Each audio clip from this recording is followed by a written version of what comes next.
All right, so here are the notes that I took on the big announcement here. Grinding Gear Games absolutely frying. So first they showed us PoE 2, they showed us a Ranger.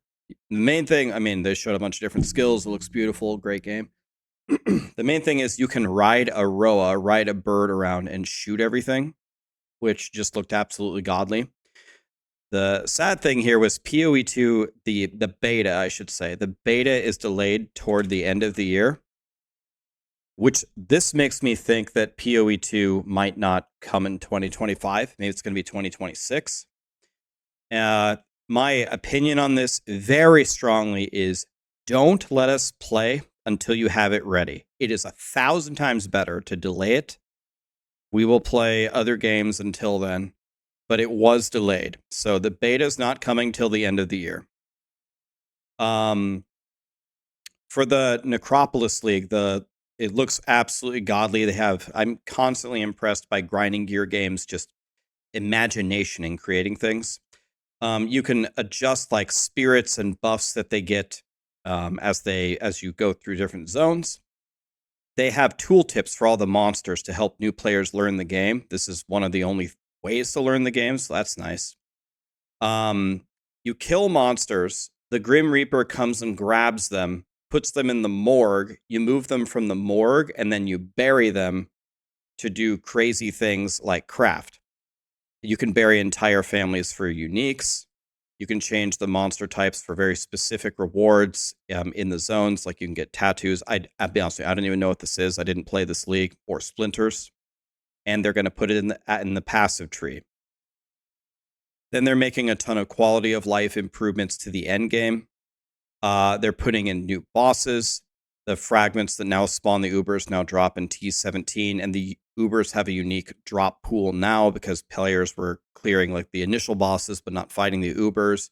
And now that they have unique drop pools, now there's reasons to kill both bosses.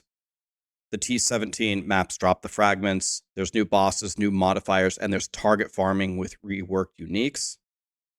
In the maps, they're removing sextants and master missions. I just spent one entire league learning about how to use all of these.